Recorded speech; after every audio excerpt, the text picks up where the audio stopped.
Malam, Mas Nur. Malam Mbak Stefani. Malam. Apa?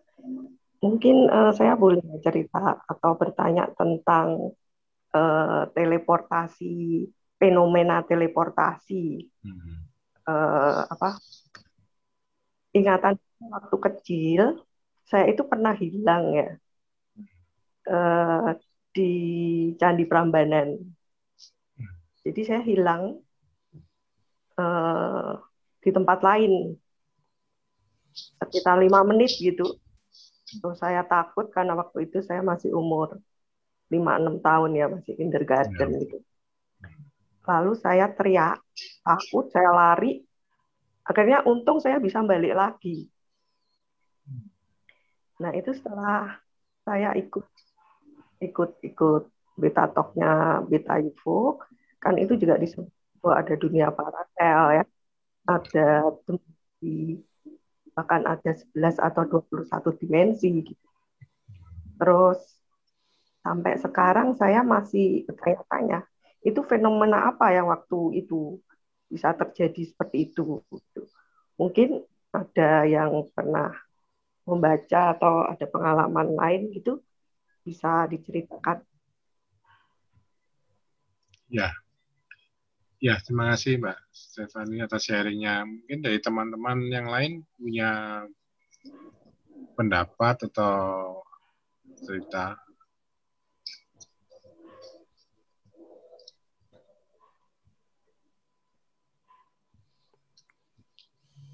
Yang setahu saya biasanya kalau kejadian seperti itu seringkali seperti kita masuk ke dalam ya dimensi lain di mana seperti ada tabir kita bisa melihat lingkungan sekitar kita tapi orang lain tidak bisa melihat kita, jadi kita dianggap hilang. Tapi kalau ada pengalaman dari rekan-rekan yang lain silakan, mungkin bisa dibagi atau punya punya jawaban terhadap fenomena ini. Mas Luki kayaknya tahu, pernah punya pengalaman. Aku, Sebenarnya pengalaman aku Mas Nur, Iya, yang UFO sighting atau yang bukan yang anu, kalau kalau ke dimensi lain enggak pernah. dimensi lain, dimensi lain nggak pernah kayaknya. kayak teleportasi gitu, Mas Nugi. Ya paling dengar cerita temen aja sih, kayak kan yang sering kejadian tuh orang lihat pemandangan masa lalu gitu, kayak pemandangan masa apa VOC Belanda gitu di stasiun Tugu gitu. Jadi kalau teleportasi aku nggak pernah sih.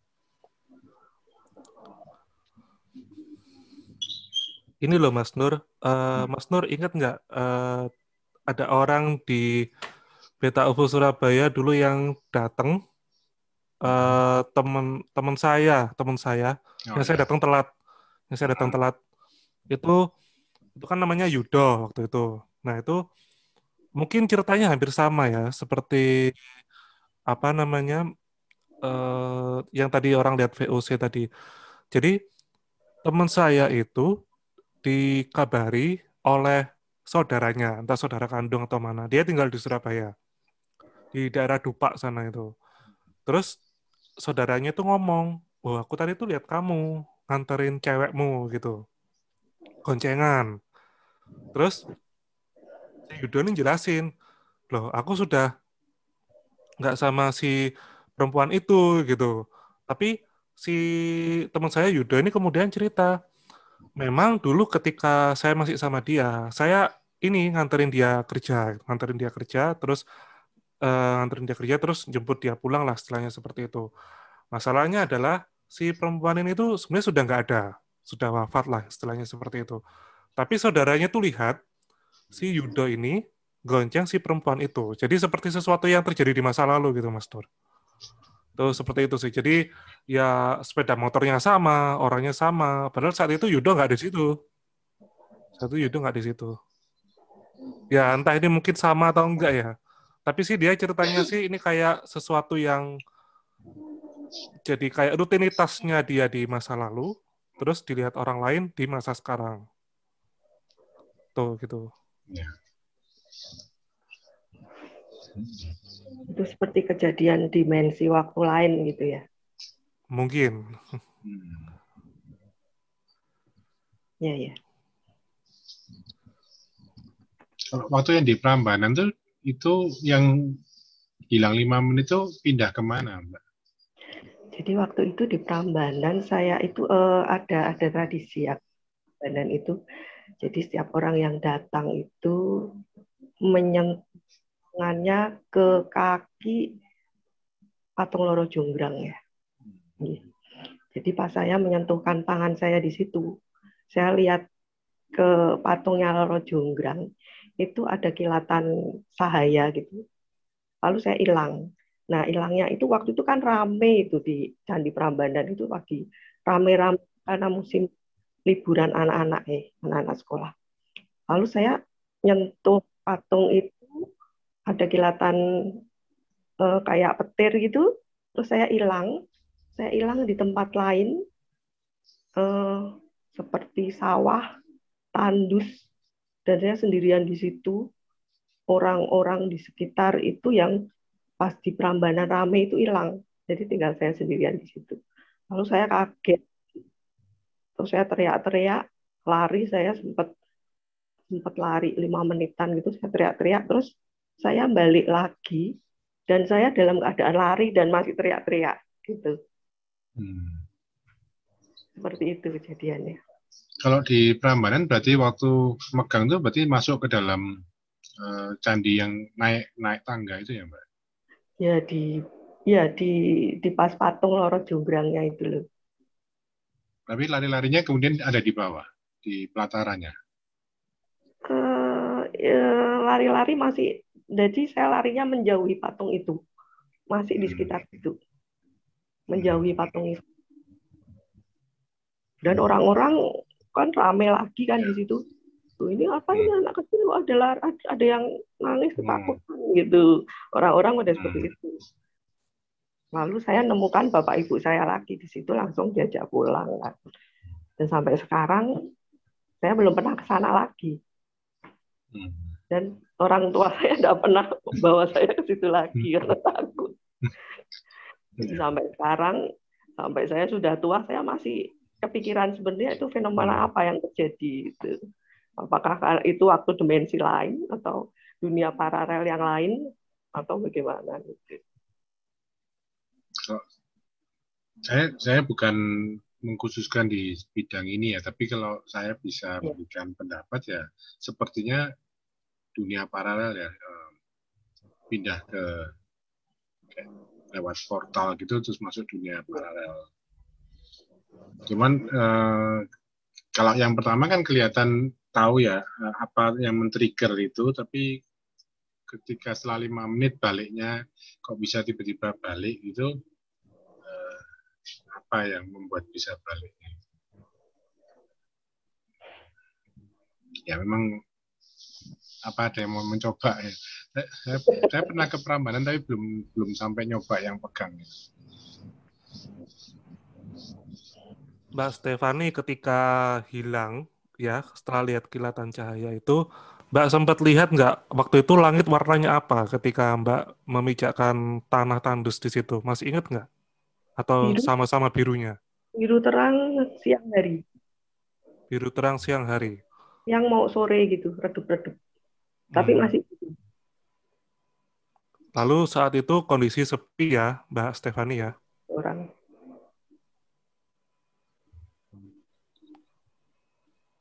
Nggak ada siapa-siapa ya berarti ya ketika pindah itu? Nggak ada. Tanah tandus seperti sawah yang sudah tandus dan anginnya semilir-semilir gitu. Mbak Stefani pernah ingat soal sawah itu pernah lihat di mana nggak ingat ya? Atau memang itu baru, tempat yang sangat baru? Baru.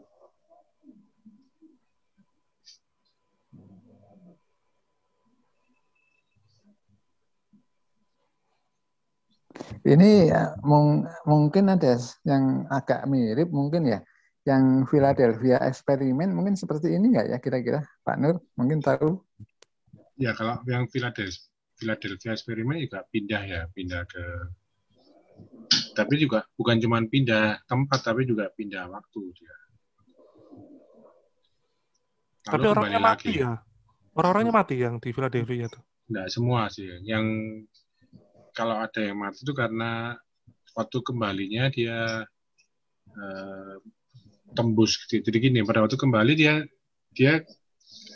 ada sebagian yang misalnya badannya itu separuh masuk ke dalam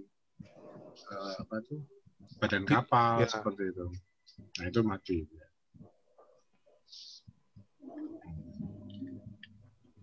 Ya cuma waktu itu saya berusaha mencari tahu ya, apakah saya hilangnya itu jasmani rohani atau rohani saja. Saya tidak bisa mastiin itu ya, karena orang tua saya tanya juga waktu itu sempat hilang kan sama orang tua saya, jadi tidak lihat, jadi tidak tahu waktu itu hilangnya itu setubuh-tubuhnya atau cuma jasmani rohani, apa rohani aja itu tidak tahu saya. Tapi waktu itu orang tua merasa hilang, anaknya hilang.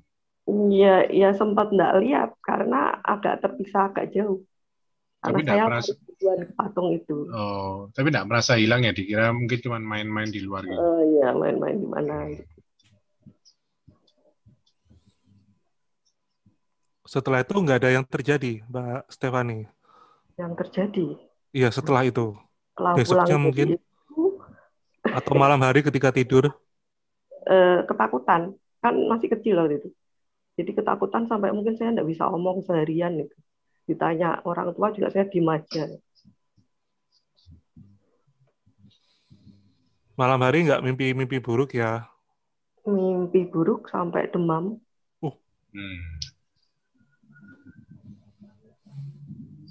Ya.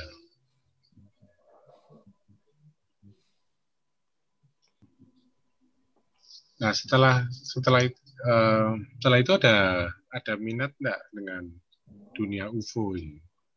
Maksudnya dewasanya atau seperti saat ini kan ikut Beta Talks.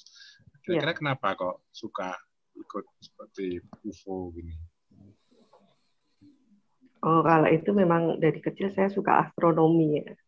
Jadi suka belajar bintang-bintang dan lain-lain, dan juga kebetulan kok ada kejadian kayak gitu waktu kecil sih, sampai sekarang saya sebenarnya masih pengen tahu sebenarnya itu apa sih gitu.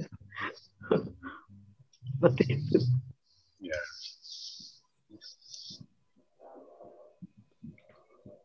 Ya mungkin gitu saja, Mas Nur. Ya, makasih. Ya.